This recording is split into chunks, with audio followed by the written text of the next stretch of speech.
Tahukah kamu bahwa kita membutuhkan zat penting yang kecil, tapi sangat berpengaruh? Apakah itu? Yaps, itulah vitamin dan mineral. Assalamualaikum warahmatullahi wabarakatuh. Di sini kami dari kelompok 5 akan menjelaskan tentang vitamin dan mineral, si kecil yang punya banyak peran.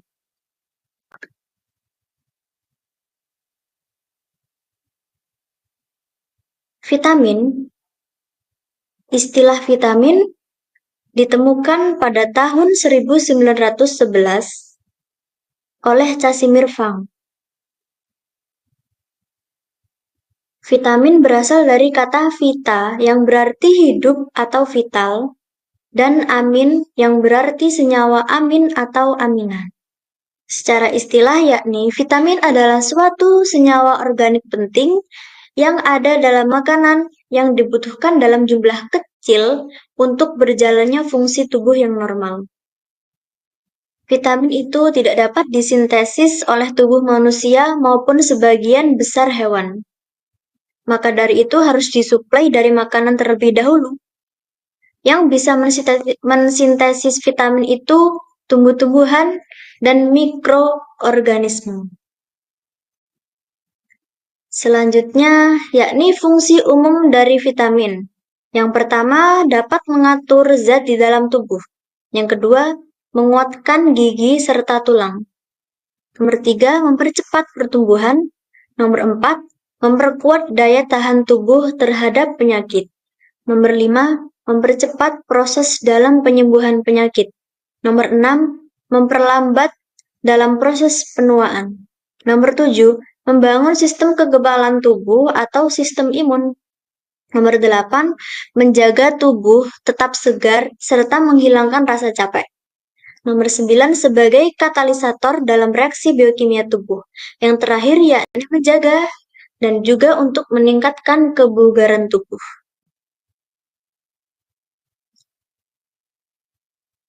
Penggolongan vitamin berdasarkan dari kelarutannya, yakni ada 2. Yang pertama, vitamin yang larut dalam lemak. Nah, itu terdiri dari vitamin A, D, E, K. Nah, vitamin tersebut termasuk kelompok isoprenoid. Vitamin yang larut dalam lemak itu dapat disimpan di tubuh dalam waktu yang lama, sehingga tidak dapat dikonsumsi setiap hari. Penyebab kelebihan lemak itu bisa mengakibatkan toksik dalam tubuh.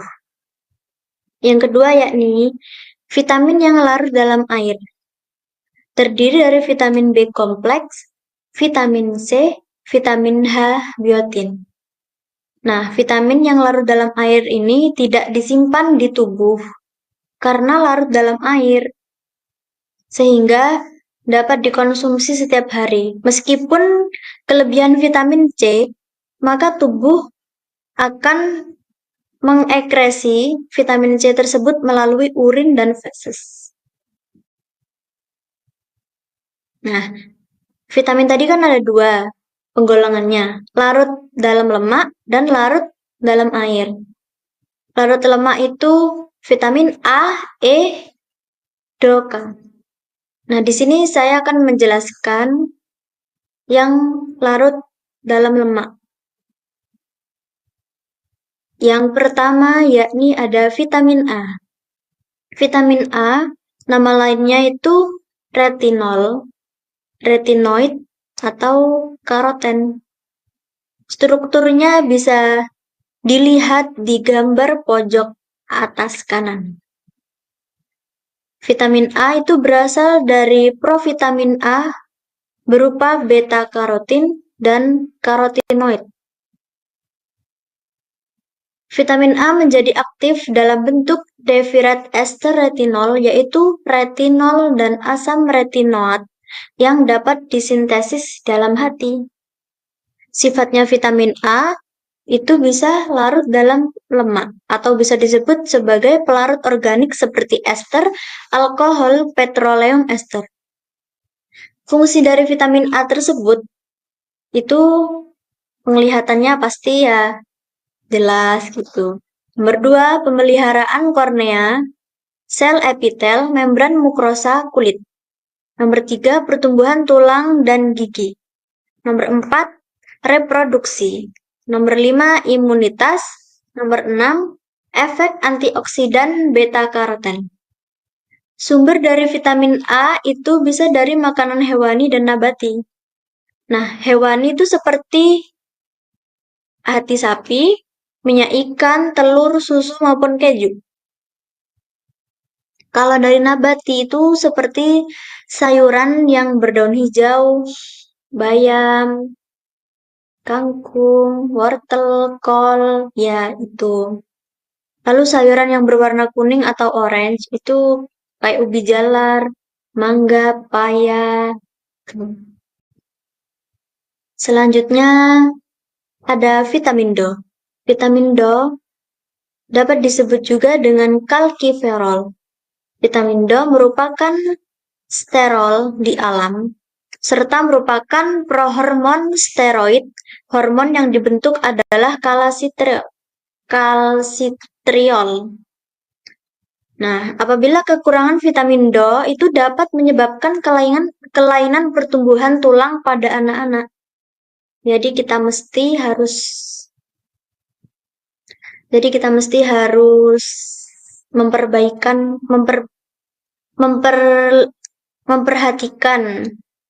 konsumsi vitamin D terhadap anak-anak karena kebanyakan itu kelainan pertumbuhan tulang terjadi pada anak-anak.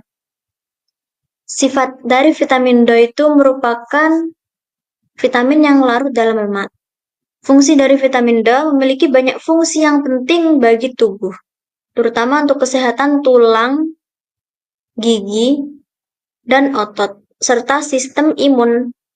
Vitamin D juga berperan dalam mengatur kadar kalsium dan fosfor dalam darah, membantu penyerapan kalsium di usus, dan mendukung pertumbuhan sel. Struktur vitamin D dapat dilihat di gambar bawah pojok. Sumber dari vitamin D itu apa aja sih? Ya, berasal dari panganan hewani seperti minyak ikan, kuning telur, dan mentega.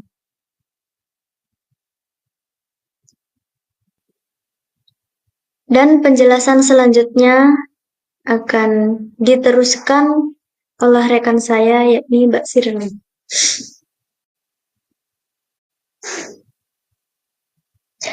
Selanjutnya yaitu vitamin E. Vitamin E bisa disebut dengan tokoferol. Vitamin E memiliki sifat larut dalam lemak. Vitamin E di dalam tubuh sebagai besar disimpan dalam jaringan lemak dan selainnya disimpan dalam hati.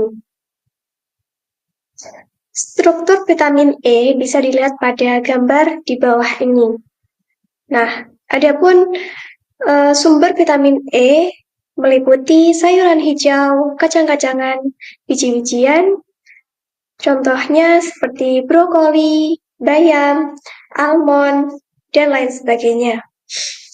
Adapun fungsi vitamin E yaitu sebagai antioksidan yang membantu melindungi sel-sel tubuh dan dari kerusakan akibat radikal bebas. Selain itu, vitamin E juga berperan dalam menjaga kesehatan kulit, mata, otak, dan organ reproduksi. Penyakit akibat kekurangan vitamin E jarang terjadi karena vitamin E terdapat pada banyak jenis makanan. Gangguan akibat defisiensi vitamin E yang berlebih karena adanya gangguan penyerapan dan pengangkutan lemak sebagai media pembawa vitamin larut lemak. Selanjutnya yaitu vitamin K. Vitamin K bersifat larut dalam lemak. Vitamin K bersifat tahan panas sehingga tidak rusak oleh cara pemanasan yang biasa. Sumber vitamin K bisa diperoleh seperti sayuran hijau, kayak kubis, bayam, dan lain sebagainya. Struktur vitamin K bisa dilihat pada gambar di atas berikut. Fungsi vitamin A berperan besar dalam proses pembekuan darah sehingga dapat mencegah terjadinya pendarahan, terutama pada saat operasi. Vitamin K merupakan kofaktor enzim karboksil yang diperlukan dalam sintesis proktomin. Kekurangan vitamin K, maka proses koagulasi darah akan terhambat akibat terhambatnya produksi protombin.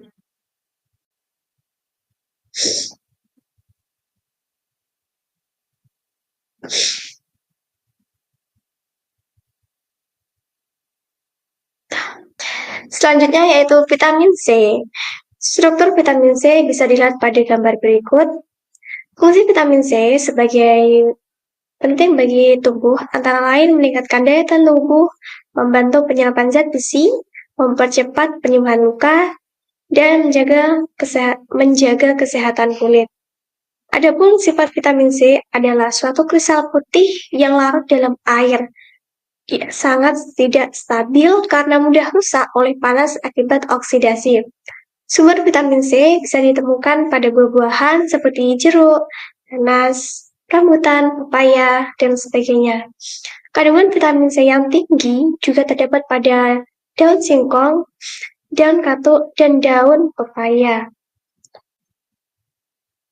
Yang terakhir yaitu vitamin B.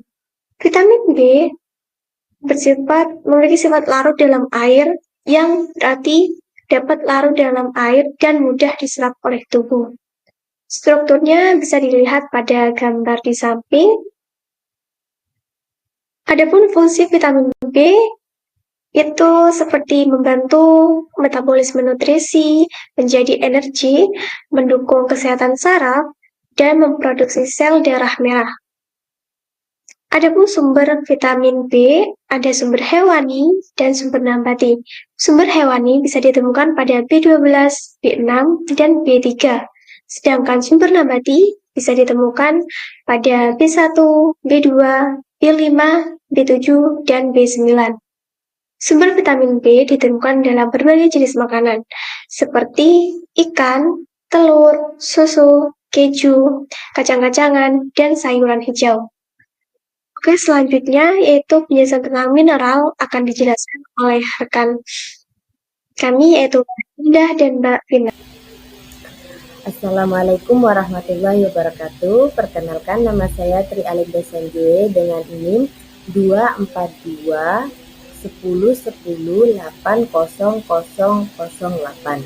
Di sini saya akan menjelaskan tentang mineral, yaitu dari struktur, fungsi, dan konsep mineral. Selanjutnya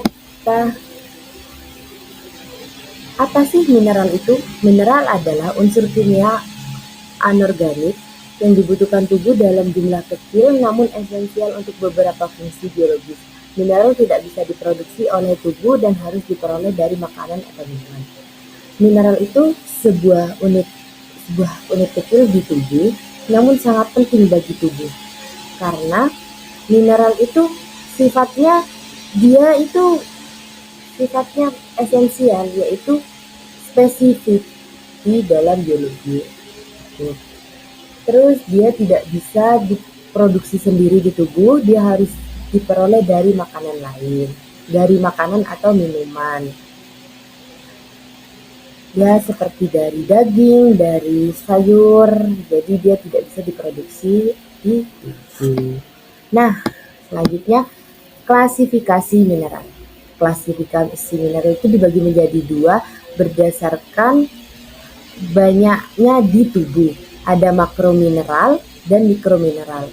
Yang makro itu yang dibutuhkan tubuh lebih dari 100 mg per harinya. Yang mikro itu kurang dari 100 mg per hari. Nah, selanjutnya itu ada beberapa bagian, ada yang makro dan mikro. Terus yang makro, ada kalsium. Kalsium itu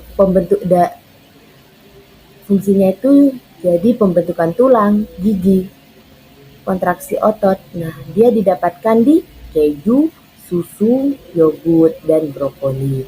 Terus magnesium itu aktivitas enzim. Dia itu berfungsi di aktivitas enzim, otot, dan fungsi saraf. Dan didapatkan di kacang-kacangan, sayur, dan biji-bijian. Terus fosfat. Fosfat itu pembentukan tulang dan gigi, ada di bagian DNA dan RNA. Dapatnya di mana? Di telur, di daging, di kacang-kacangan. Natrium. Kemudian ada di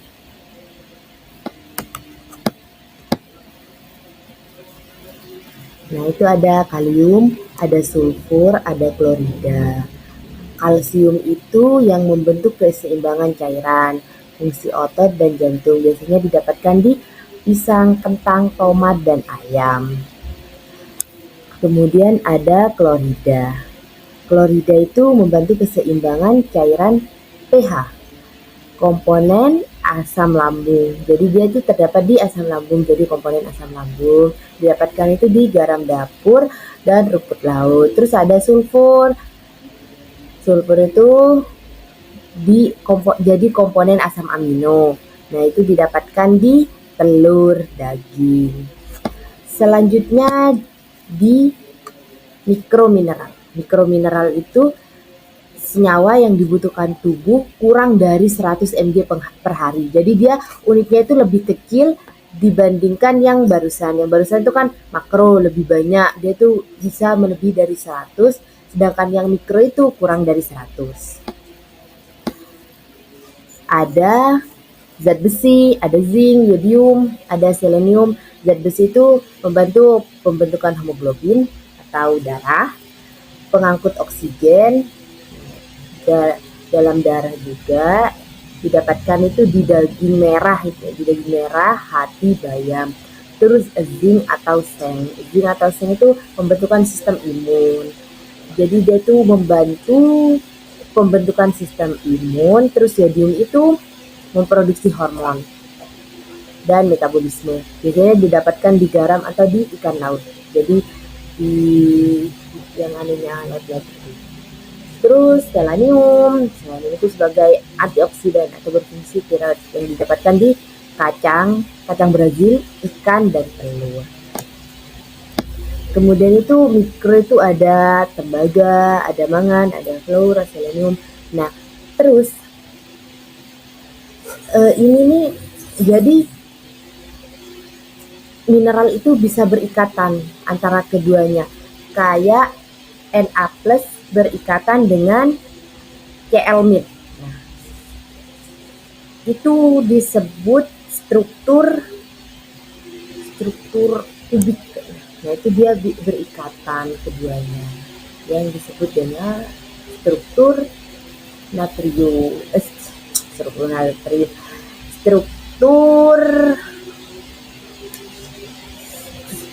mineral, dari struktur mineral. Jadi dia itu membentuk sebuah ikatan. Jadi dari beberapa itu nanti dia itu berikatan. Terus kayak Na itu Na3 berikatan dengan apa ya? Oh, kok Na sih? Ca3 berikatan dengan Co. Itu ikatan apa ya namanya ya? Ikatan struktur bukan ikatan. Struktur.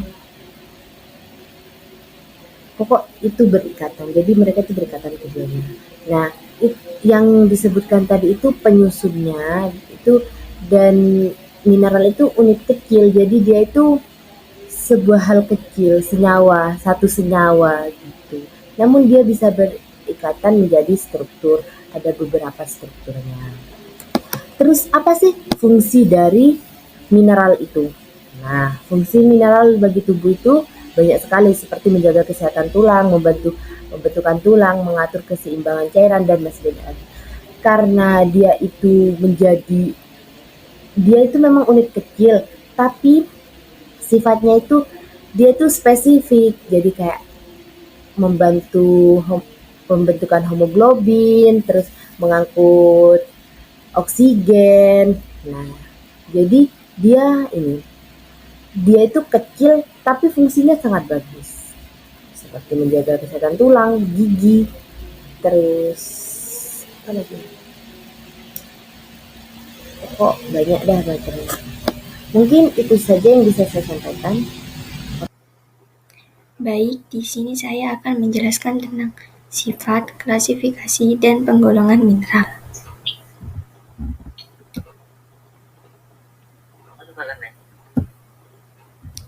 Sifat mineral itu ada dua, yaitu sifat fisik dan sifat kimia. Sifat fisik adalah sifat mineral yang dapat dilihat secara kasat mata yang nampak dari mineral tersebut. Adapun beberapa sifat fisik dari mineral adalah ada warna. Warna adalah hal yang paling mudah dilihat dari suatu mineral. Untuk melihat warna, mineral dapat dilihat dari skala warna. Warna ini merupakan salah satu cara untuk mengetahui mineral yang terdapat dalam sebuah kristal, seperti warna gelap pada contoh seperti warna gelap terdapat pada unsur besi di dalamnya, sedangkan yang berwarna terang merupakan contoh mineral yang memiliki unsur aluminium. Yang kedua ada kilap. Kilap adalah suatu kualitas pantulan cahaya dari permukaan mineral. Kilap terbagi menjadi dua, yaitu kilap logam dan kilap non-logam. Kilap logam yaitu kilapan mineral yang seperti logam, seperti contoh pada pirit. Kalau kilap non-logam itu terdiri dari kilap intan, kilap kaca, kilap sutra, kilap mutiara, kilap damar, kilap lemak, dan kilap tanah. Kilap intan yaitu kilap yang mengkilap yang biasanya terdapat pada serusit. Kalau kilap kaca yaitu kilap yang seperti pada pecahan kaca, seperti contoh kuarsa. Kalau kilap sutra yaitu kilap yang bentuknya seperti menyerat, seperti contoh pada gipsum. Kalau kilap mutiara yaitu kilap yang menyerupai mutiara, misalnya pada talc. Kalau kilap damar yaitu kilap yang menyerupai damar, seperti pada belerang. Kilap lemak yaitu kilap yang menyerupai bentuk berlapis, seperti pada batu bara. Kilap tanah yaitu kilap yang menyerupai tanah.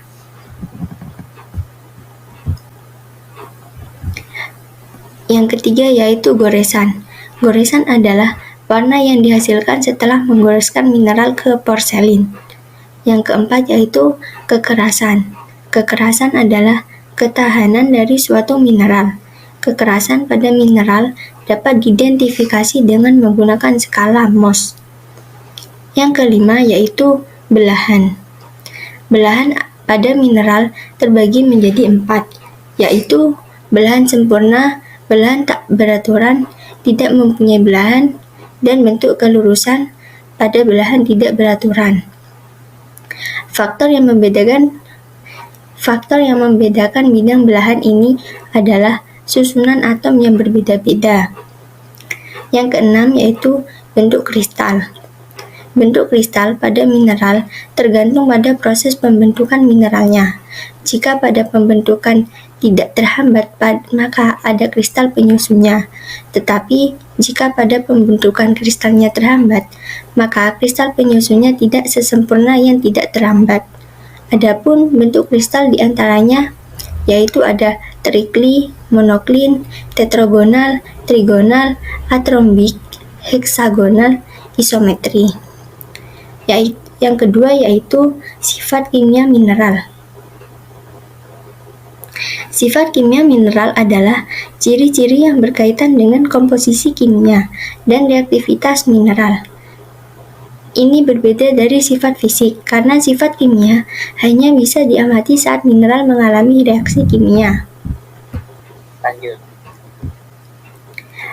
Selanjutnya, klasifikasi mineral. Klasifikasi mineral berdasarkan susunan kimia biasa disebut dengan seri Bowen. Pada seri Bowen ini dibagi menjadi dua, yaitu continuous series dan discontinuous series. Continuous series yaitu suatu susunan batuan yang terjadi terhadap bertahap, karena pada proses keterbentukannya dapat diketahui senyawa apa saja yang terbentuk terlebih dahulu. Sedangkan discontinuous series yaitu proses keterbentukannya yang tidak bertahap karena dipengaruhi oleh suhu.